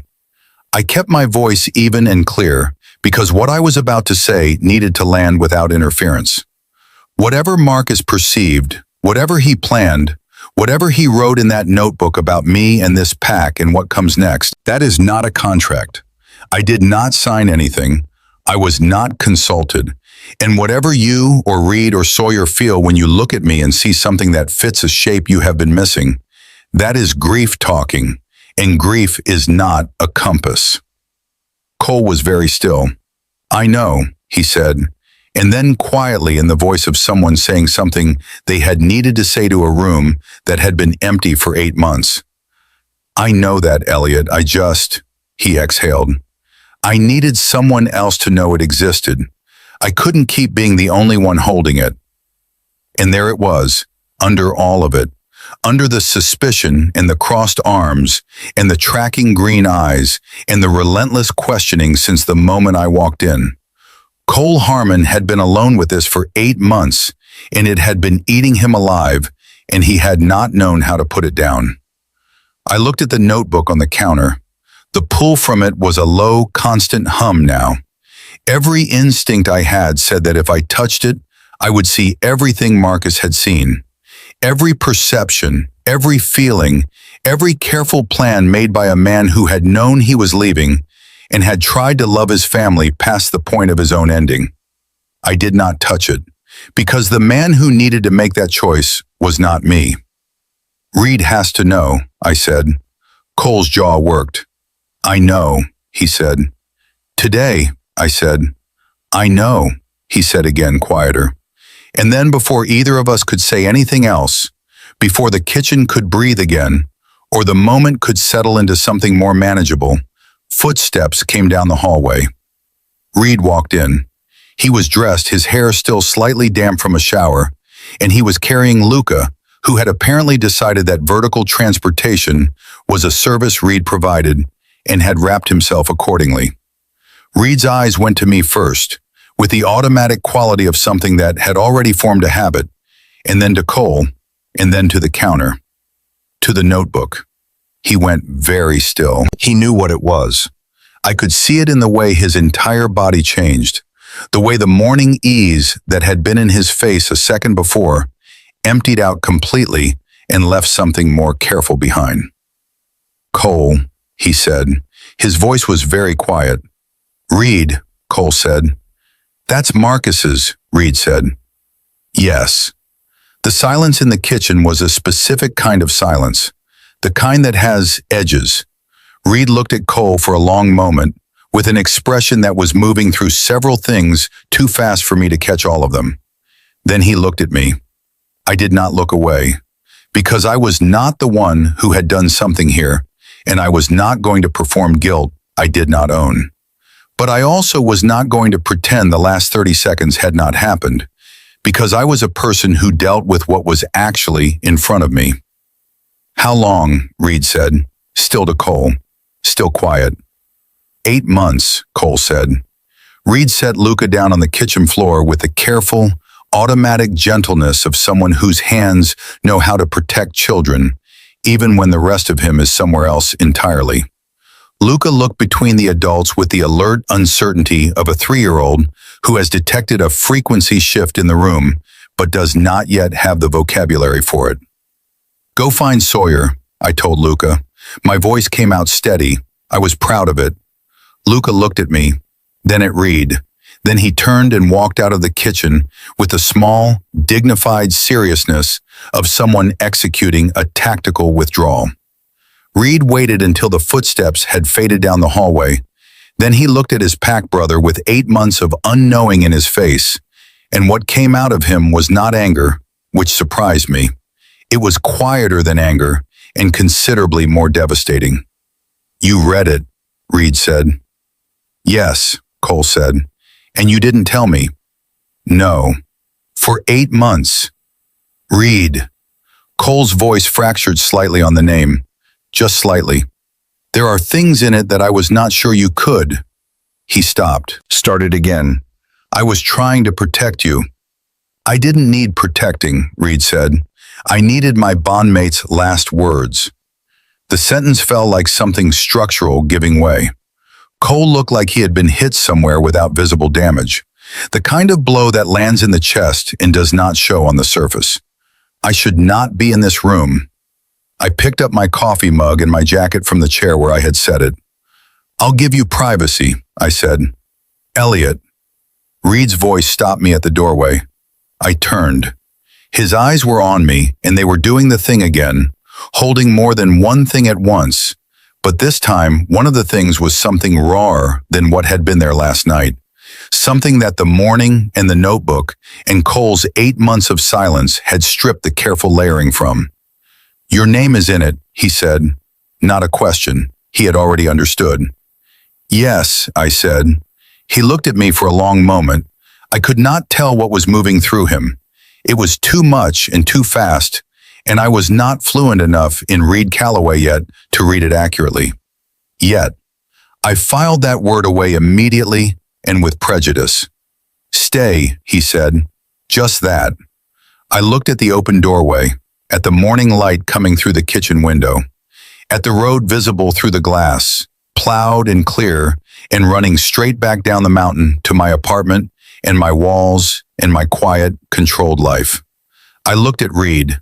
His jaw was set and his eyes were raw, and he was holding himself very still the way he did when something was costing him, and he was not going to let it show, except that it was showing anyway, in the particular tight quality around his eyes and the way his hands had closed at his sides. I thought about a dead man who had chosen this town because I was in it. I thought about a 7-year-old who had led his brothers through a blizzard because he had seen me coming. I thought about 3 a.m. and a dying fire and something waiting patiently. "Fine," I said, "but someone needs to feed me breakfast. I don't process emotional devastation well on an empty stomach." Cole made a sound that was not quite a laugh. Reed's hands unclenched. "Sawyer," he called without taking his eyes off me. "Elliot's staying for breakfast." From somewhere down the hallway, Sawyer's voice came back immediately, with the energy of someone who had been listening to every word and was not remotely apologetic about it. "Already made his plate," Sawyer called. I stared at the doorway. "You are all," I said with great feeling, "an enormous amount of work." And the morning held its breath around us, balanced on the edge of what came next. The notebook on the counter between Reed and Cole, the name in it that no one had agreed to carry, and the particular unsteady feeling of standing at the exact place where before and after meet and have not yet decided which one wins. Sawyer's plate was waiting at the kitchen table. Scrambled eggs with herbs, toast cut diagonally, a small cup of orange juice placed to the left of the fork with the deliberate care of someone who had thought about where the orange juice should go. It was such a specific and unnecessary kindness that I stood looking at it for a moment before I sat down. Noah was still at the table. He had relocated his drawings to make room and was now watching me with those serious, dark eyes over the rim of his own juice glass. "You stayed," he said. "Meteorological inevitability," I said, picking up my fork. He considered this. "Dad told Cole to let you sleep." I paused mid-reach for the toast. "Did he?" I said. "Cole wanted to talk to you last night when you were on the floor with Dad," Noah said, with the matter-of-fact information delivery of a child who understood that he was being informative and not inflammatory. Dad said no. I thought about Cole in that armchair. The tracking green eyes. The decision he had clearly been building toward all night about whether and when and how to hand me the notebook. Reed had known Cole wanted to say something and had deflected it, which meant Reed had given me last night without the notebook in it, without the weight of Marcus's 6 pages, had sat on the floor with me in the quiet and the dark and let it be only what it was, 2 people in a dying fire and genuine, uncomplicated honesty, before the morning came with its complications. I did not know what to do with that. I ate my eggs. They were excellent eggs. "Noah," I said. He looked at me with complete attention. 7 years old and already possessed of the specific quality of a person who listens with his whole body. "When you took your brothers to the ridge trail last night," I said carefully, "what did you see before you went?" Noah set his juice glass down. He was quiet for a moment in the way of someone organizing something they had been carrying for a while. "I saw you," he said. "Not your face. I didn't know your face yet, but I saw your hands, and I saw Luca in them." He paused. "And I knew that if we were there, you would come." "How did you know I would come?" I said. "If you didn't know me?" Noah looked at me with the patient expression of someone explaining something obvious to someone who is trying their best. "Because you smelled like someone who comes," he said. I stared at him. "I smelled like someone who comes," I repeated. "In the vision," he said, with slight emphasis, as if clarifying the medium might help. "Not like actually smelled, vision smelled." "Right," I said. "Vision smelled, of course." He picked up his juice again, satisfied that we had arrived at clarity. I looked at my toast. The kitchen behind me was quiet in a way that meant Reed and Cole were having a conversation with a low center of gravity, the kind that does not raise voices because it does not need to, because the weight of what is being said does its own work without volume. I could not hear words. I could hear the quality of the silence between them, the specific pauses of people dismantling something that has been load-bearing. Sawyer appeared from the dining room doorway and sat down across from me at the kitchen table. He had his own coffee and the expression of someone who had also been listening to the silence from the other room and had decided that the best place for him right now was here. He looked at Noah. "Finn's asking for you, bud. He's in the playroom." Noah gathered his drawings with the thoroughness I was beginning to recognize as characteristic and left without drama. Sawyer and I sat in the kitchen with our respective coffees and the sounds of the house around us. "Cole told you about the notebook," Sawyer said. Not a question. "He did," I said. "He told me about it 2 months ago," Sawyer said. "He swore me to silence until he figured out how to tell Reed." He wrapped both hands around his mug. I agreed because I thought he would figure it out faster than this. 6 more months is not faster, I said. "No," Sawyer said. "It is not." I looked at him across the table. In the morning light, he looked more tired than he had last night, the adrenaline of the boy's return having burned off and left the ordinary exhaustion of a person who had been running on fear and soup-making for hours underneath it. "How are you doing?" I said. "Actually, not the version you tell people." Sawyer blinked, like the question had arrived from a direction he had not been covering. Then he laughed, short and genuine, and looked at his coffee. "I'm tired," he said. "I've been tired for 18 months. Not the sleep kind, the other kind." He was quiet for a moment. "Marcus was." He stopped, started again differently. He was the person who asked that question. The actually, not the version you tell people version. He was the one who noticed when something was wrong before you knew something was wrong. "And since he's been gone," I said quietly, "nobody's been asking." Sawyer looked at me. "Reed asks," he said, with the slight defensive automaticity of loyalty. "Reed tries." "But Reed is also the one everyone is watching to make sure he's okay," I said. "Which means he's performing okay for the pack, and you're performing okay for Reed, and Cole is performing okay for everyone, and nobody is actually okay." Sawyer was very still. "Yeah," he said, "just that. Just the one word, but the weight that came out of it with that word was the weight of someone who had been holding a breath for a very long time and had just been given permission to exhale." I picked up my toast. "For what it's worth," I said, "the soup was excellent. As coping mechanisms go, productive and delicious." Sawyer laughed again. This time it lasted longer. The kind of laugh that has some relief mixed into it. From the other room, the low, quiet voices had stopped. I became aware of this the way you become aware of a sound stopping rather than starting. The specific new quality of a silence that follows a conversation reaching its end. Footsteps, one set, not two. Reed came into the kitchen alone. He looked at Sawyer first. Something passed between them in the way of people who have known each other long enough to have a language that does not use words. Sawyer read it, gave a small nod, and got up from the table with his coffee. "I'll go check on the boys," he said, and left the kitchen with the tact of someone who had also clearly been practicing this specific exit. Reed stood at the kitchen counter. I finished my eggs.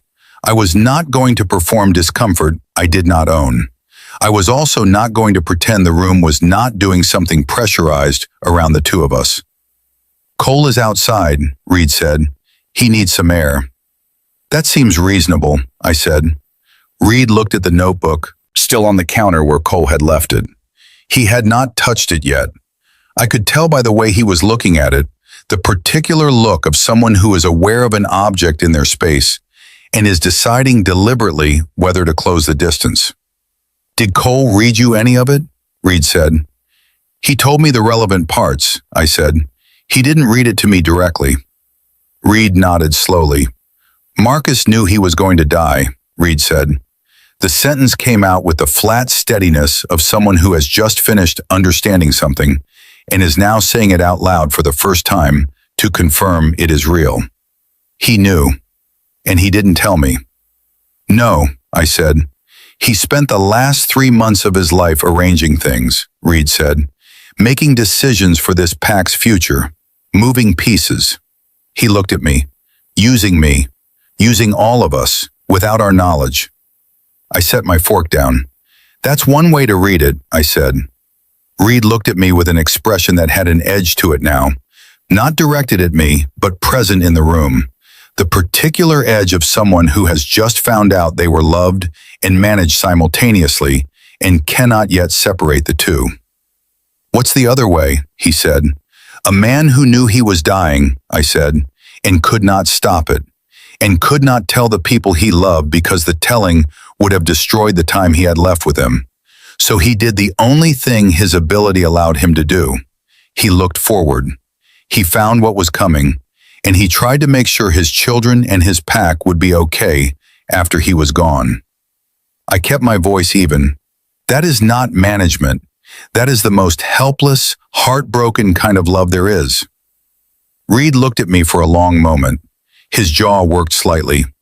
You're defending him, he said. I'm describing him, I said. You can be angry at both things at the same time, that he loved you that completely, and that he didn't tell you. The kitchen was quiet enough that I could hear the faint sound of the boys somewhere deeper in the house. Finn's voice, light and high, asking Sawyer something. The low, reassuring rumble of Sawyer's response. Reed sat down at the kitchen table, not across from me, at the corner, so we were at a right angle, close enough that I was aware of the proximity without it being direct. He put both hands flat on the table and looked at them. When Marcus died, he said slowly, I went through every conversation we'd had in the last month before the accident, looking for signs, looking for what I missed. His voice was careful and deliberate. I found nothing. I thought that meant he hadn't known, that it had been random, that there was nothing to find. He paused. There was something to find.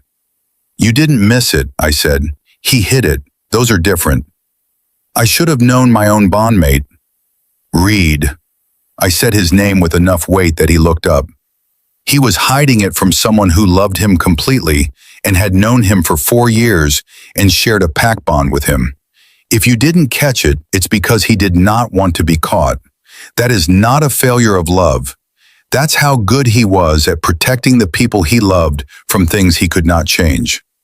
Something cracked in Reed's expression. Not dramatically, not the way things break in stories, with sound and spectacle. The quiet way. The way a thing that has been under pressure for a long time finds a hairline fracture and releases through it without warning. He pressed his hands flat on the table. He breathed. I sat with him in it. I did not reach for him. I did not fill the space with something helpful or practical or well-intentioned. I just stayed in the room while he felt what he was feeling, because that is what you do when someone is in the middle of something real. After a long moment, Reed exhaled. He wrote about you for 6 pages, he said. Cole mentioned, I said. I haven't read them yet, Reed said. I read the first page. I couldn't. He stopped. Not yet. That's okay, I said. He said, Reed started, and his voice went slightly rough, and he cleared it once before continuing. On the first page, he said he was sorry for all the things he could not carry past the end of his life, and he said that he had found someone who could. He looked at me directly. He said it with certainty, not hope, certainty. I sat with the full weight of that sentence. 6 pages, 3 months of planning, a man with a gift that had started reaching forward instead of outward, seeing things he had never been designed to see, and using every last clear-eyed moment of it to love his family past the boundary of his own life. And I was apparently the cornerstone of that plan. I, Elliot Hayes, who moved to Cedarfield for the altitude and the low population density, and had spent 2 years building the quietest possible life, was the thing a dying Omega had looked forward and seen and decided was the answer. I want to be very clear about something, I said. Reed waited. I am not a solution, I said. I am a person. I have a lease and a research position and a coffee maker that underperforms, and I have spent 2 years building a life that is specifically mine, and I did not consent to being anyone's contingency plan. I kept my voice steady. I understand what Marcus felt. I understand why he did what he did. I am even, in some complicated way, grateful that his love for this pack was so complete that it reached this far. I paused. But I need you to look at me right now and see me. Not the shape Marcus drew. Me. Reed looked at me. The full, direct, unguarded look that I was learning was what he looked like when he had run out of careful layering. I see you, he said.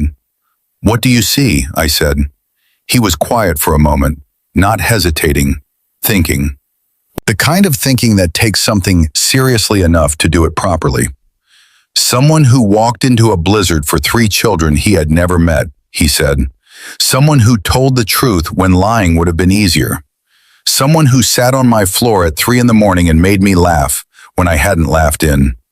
He stopped. A while. He looked at his hands.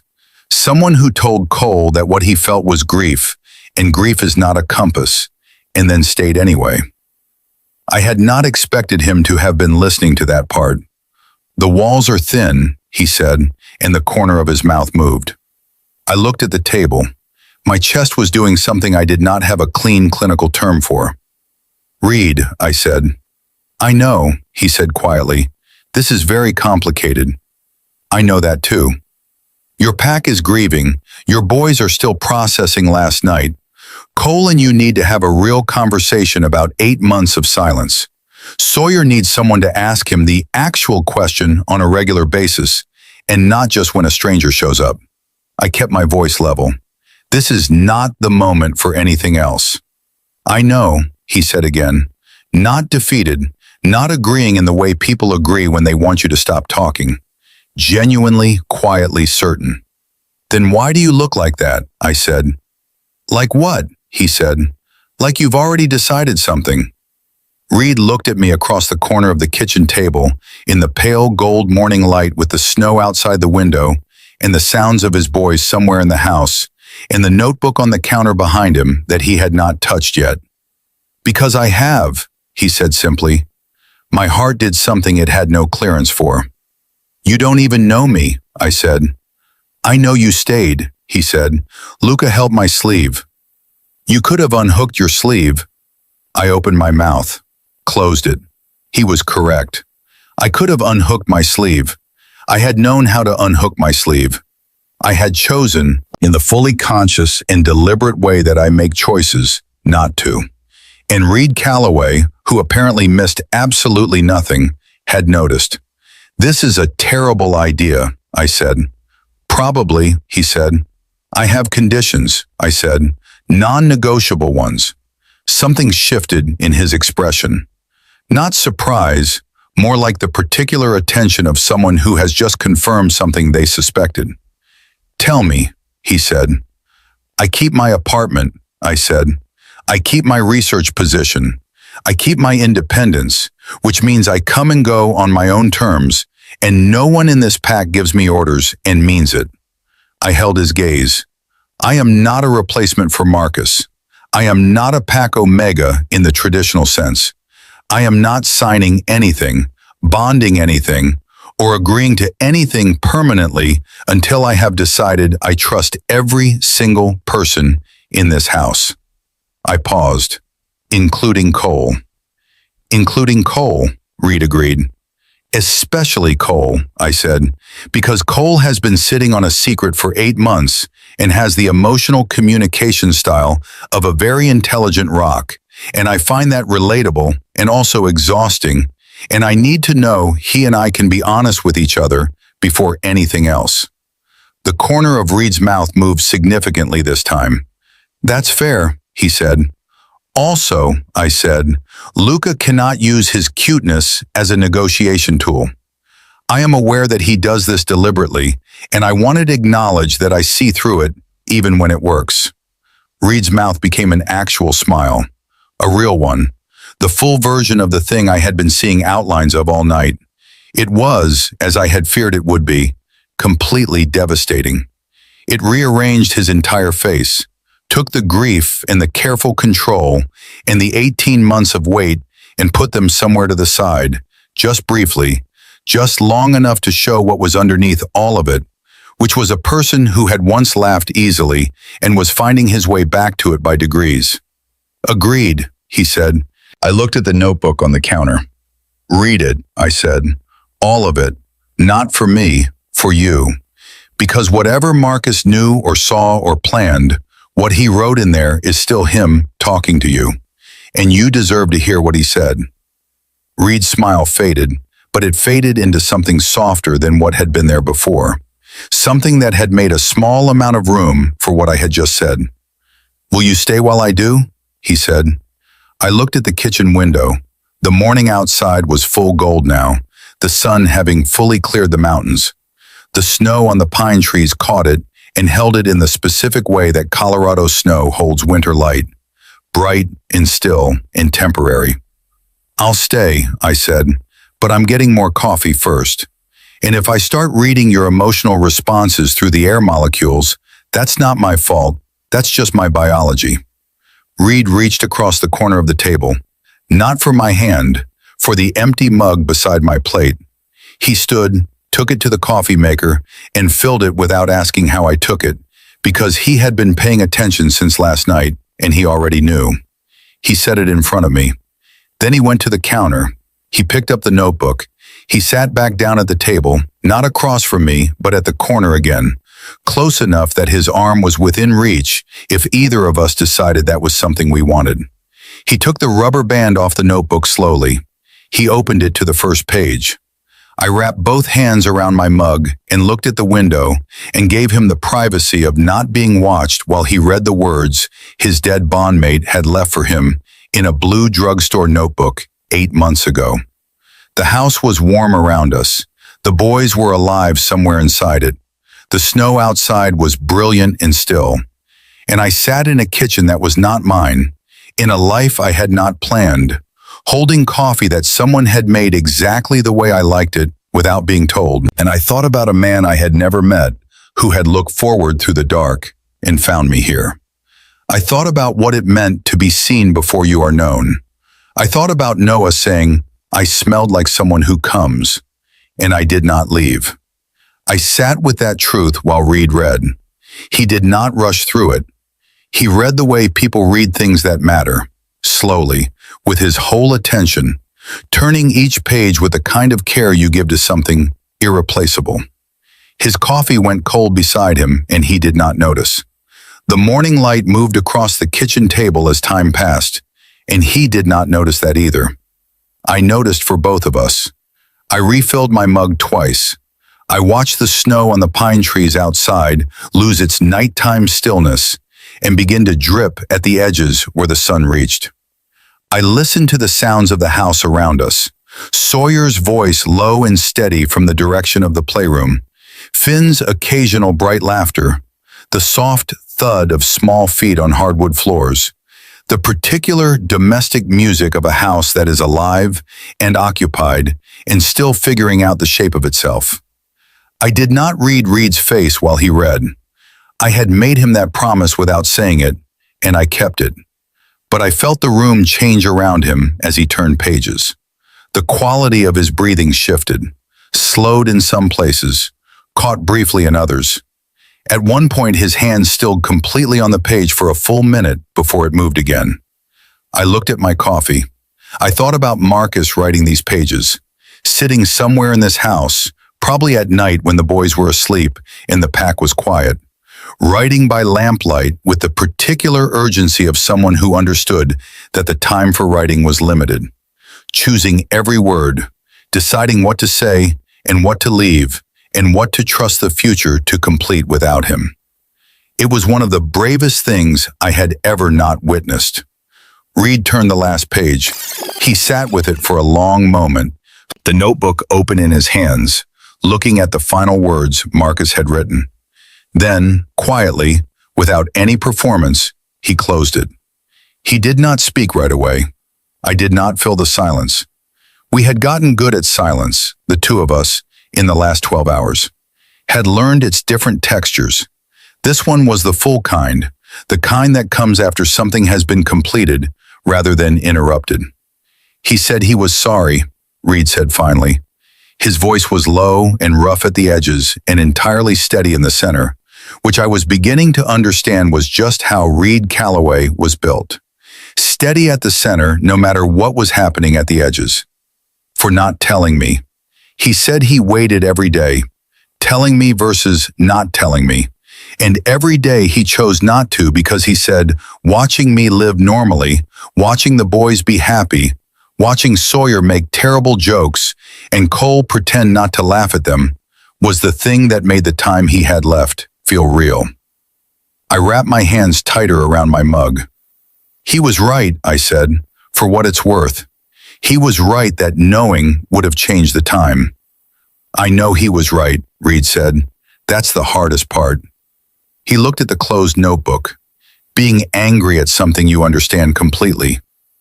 You're allowed to be both, I said. You don't have to resolve it today. Reed looked at me. He described you very accurately, he said. Should I be concerned about that? I said. He said you would be funny when things were difficult, Reed said. He said it was not deflection. He said it was how you held space for other people's pain without collapsing under it. I went quiet, because that was accurate in a way that felt like being seen from a very specific angle, the angle where the thing being observed cannot see the observer. He sounds like someone worth knowing, I said carefully. He was, Reed said. And then, after a moment, with the particular gentleness of someone handling something precious, he said to tell you thank you.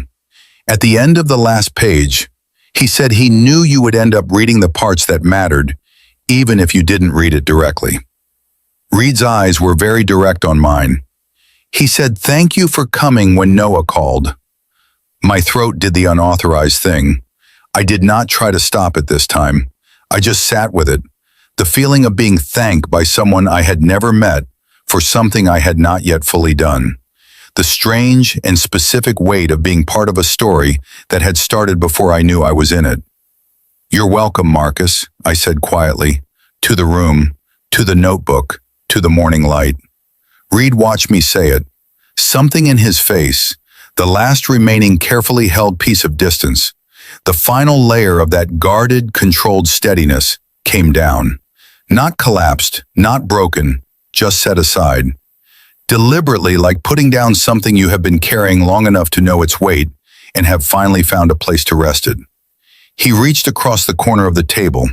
His hand covered mine where it was wrapped around the mug, large and warm and completely still. Not grasping, not pulling, just there, just present in the way he was present, steady and unhurried, and certain in the way that infuriated me and grounded me simultaneously. I looked at his hand on mine. I looked at the morning outside the window. I thought about all the very sensible reasons I had assembled since last night for why this was complicated and premature and structurally inadvisable. They were still true, all of them. And his hand was warm. And I was tired of being alone in a way that I had gotten so good at managing that I had almost convinced myself it was a preference rather than a habit. I turned my hand over under his. Not reaching, not grasping, just turning it open, just letting his hand rest in mine the way it had decided to. Reed's thumb moved, once, slowly, across the inside of my wrist where my pulse lived. I felt it everywhere. Reed, I said, I know, he said, quietly, meaning all of it. We sat like that for a moment that did not need to be extended or explained or turned into something larger than it was. A hand, a pulse, a mourning. Two people who had found each other through a blizzard and a dead man's foresight, and a 3-year-old with absolute certainty about where he belonged. The sound of small running feet preceded Luca's arrival in the kitchen doorway by approximately 0 seconds. He burst in with the kinetic energy of a child who had slept fully and was now ready to apply himself completely to the day. He looked at the table, at Reed, at me, at our hands. His face arranged itself into the expression of someone whose plan had worked exactly as intended and who was not remotely surprised. Elliot, he said with deep satisfaction. Luca, I said. He crossed the kitchen and climbed onto my lap with the confidence of prior ownership and settled himself there, reaching out to also grab Reed's hand where it was holding mine, completing some small circuit that only made sense to him. He looked between us. Good, he said. Definitive. Final. The tone of a 3-year-old closing a negotiation. Reed looked at me over Luca's head. I looked back. He planned this, I said. He absolutely planned this, Reed agreed. I want it noted that I was manipulated by a toddler. Noted, Reed said. His mouth was doing the full smile again, the devastating one. Noted and witnessed.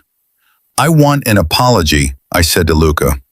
Luca leaned back against my chest and grabbed my arm and wrapped it around himself like a seatbelt. No, he said with complete serenity. I looked at the ceiling. Reed's hand was still in mine under Luca's grip. His thumb was still moving. Slowly. Like he had all the time that was available and intended to use it carefully. Footsteps in the hallway. Sawyer appeared in the doorway with Finn on his back and Noah beside him, and he took in the kitchen with one comprehensive look, and his face opened into something so genuinely happy that it was almost painful. He did not say anything about it. He just carried Finn to the table and deposited him in a chair with the practiced ease of a man who had done 10,000 small acts of love so thoroughly they had become invisible. Breakfast round 2, he said, heading for the stove with the focused purpose of someone who had found his calling. Noah, juice. Finn, you are not having syrup before actual food. We have discussed this. We have not discussed this, Finn said. We have discussed this many times, Sawyer said. I wasn't listening those times, Finn said. That is not the defense you think it is, Sawyer said. Noah climbed into the chair beside me with his juice and his drawings and his 7-year-old gravity and looked at Luca on my lap with the knowing expression of a child who had arranged several things and was watching them resolve correctly. I told you, he said to Luca quietly. Just the two of them, not to the room. I know, Luca said, equally quiet, equally certain. I looked at Noah. He looked back at me. Thank you, I said, meaning it the way I had meant it when I said it to Marcus. Fully, without qualification. Noah considered me for a moment with those serious dark eyes. You're welcome, he said. You can stay, you know, if you want. We have space. I have an apartment, I said.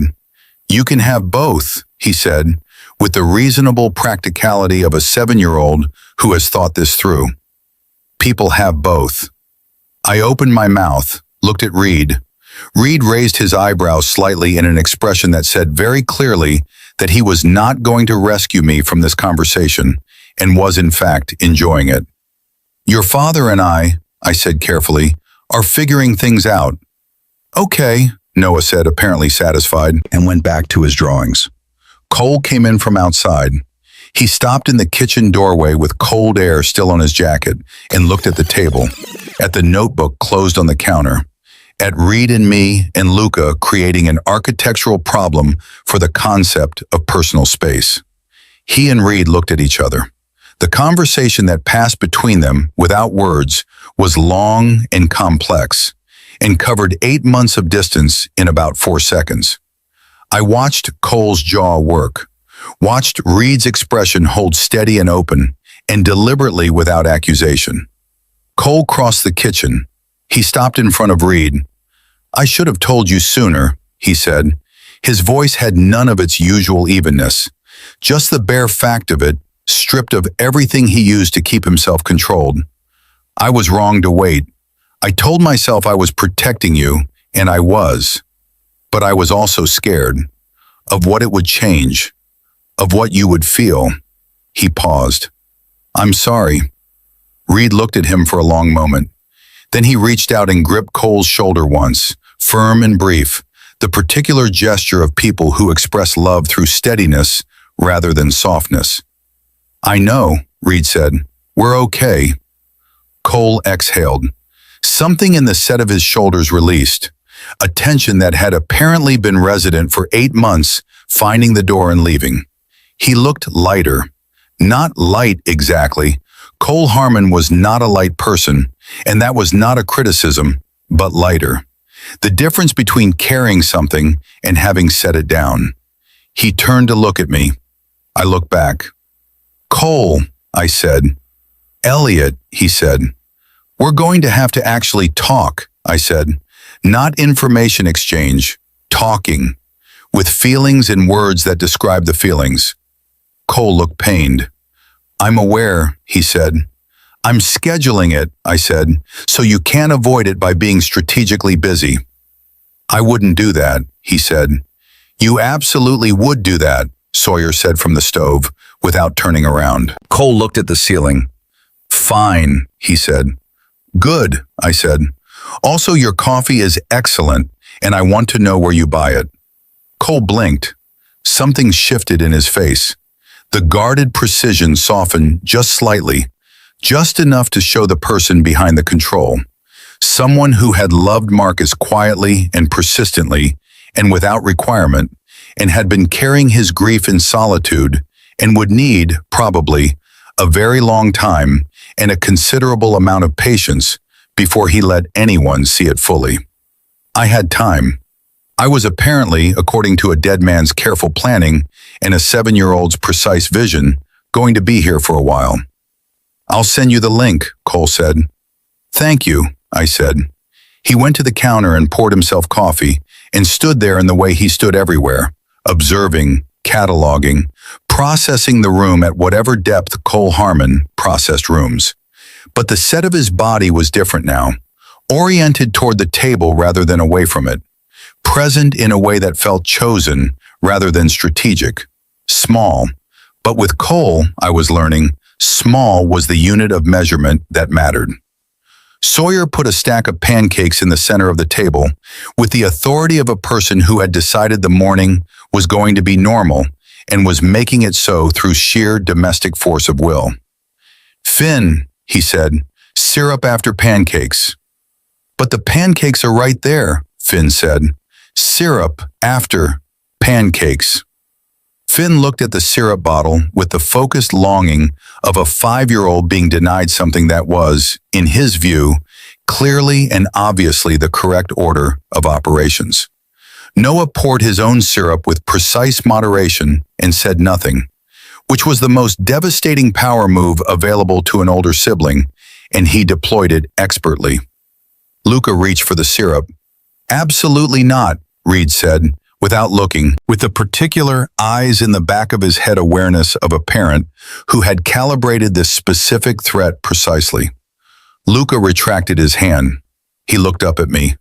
"Later?" he whispered. "Not my jurisdiction," I whispered back. He accepted this with dignity. The kitchen filled with the sound of a family eating breakfast. Forks in conversation, in Finn's periodic negotiations about syrup, and Sawyer's responses to said negotiations, and Noah's quiet commentary, and Reed's low, steady voice threading through all of it, the center of the room doing what it did, holding everything in its orbit without force. I ate pancakes that were genuinely the best pancakes I had ever had, and did not comment on this because I did not want to give Sawyer a level of power over my food preferences that he would absolutely and immediately abuse. At some point during the meal, Reed's knee found mine under the table. It stayed there. I let it. After breakfast, after the table was cleared and the dishes were doing their thing, and Finn had eventually received his syrup with great ceremony, and Luca had fallen asleep again with the arbitrary completeness of very small children, I found myself standing at the front door with my jacket on and my keys in my hand.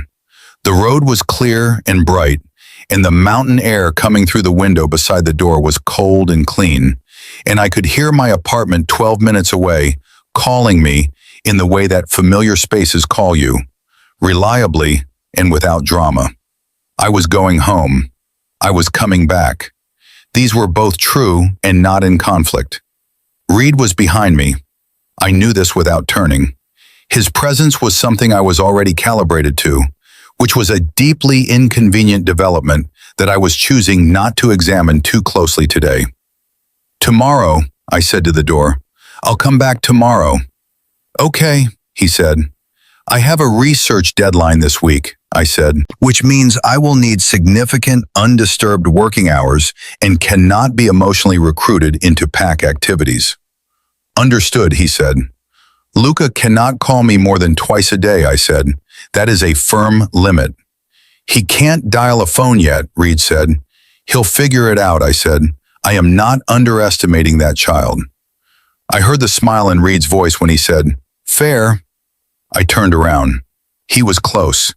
Not deliberately, just the natural proximity of a hallway and two people who had stopped performing distance. His eyes were warm and tired, and holding that thing I had seen outlined all night. The thing that had been waiting patiently. The thing that had decided it had enough time. For the record, I said, I am not doing this because a dead man planned it. I know, he said. I'm doing it because Luca's elbow is a genuine physical hazard, and someone needs to advocate for better sleeping arrangements in this house, I said. Reed's smile was full and real and quiet.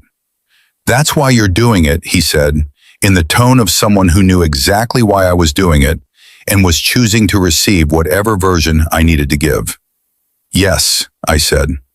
Okay, he said. I looked at him for one moment. Then I reached out and touched the lapel of his jacket. Not a gesture I had planned, just something my hand decided to do, smoothing a small wrinkle in the fabric with the natural ease of something that felt like a habit, even though it was the first time. Reed went very still under the touch, his eyes on my face with the full, unhurried attention that was his particular form of intimacy. The way other people might reach for words or gestures, Reed Calloway reached for presence, complete and deliberate presence, and gave it to you like it was the most natural currency in the world. I dropped my hand. Tomorrow, I said. Tomorrow, he said. I opened the door.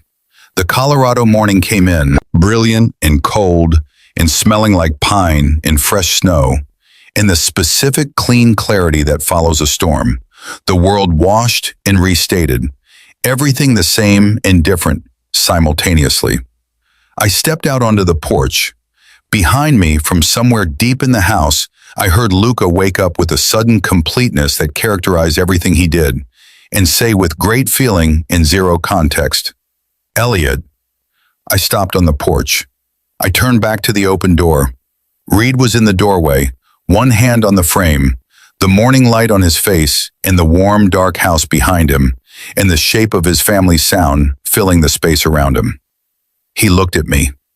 He'll survive 12 minutes, he said. I know, I said. He'll also say your name approximately 40 more times between now and when you get back, he said. I know that too, I said. I looked at the road, at the mountains beyond it, white and enormous and indifferent in the beautiful way that very large things are indifferent, present without agenda, simply there. I thought about a man who had looked forward through the dark and found this morning.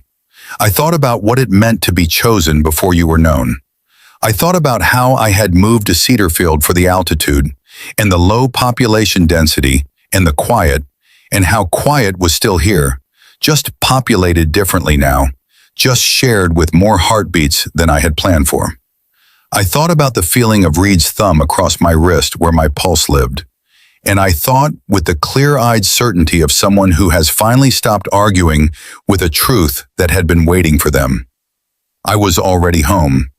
I just hadn't knocked on the right door yet. Until last night. Until a blue mitten in a blizzard and a 3-year-old's relentless certainty and a dead man's love that had been patient enough to wait for morning. Tomorrow, I said to Reed, to the doorway, to all of it. Tomorrow, he said back. I walked to my car. I did not look back this time either, but I was smiling. In this time, I let myself.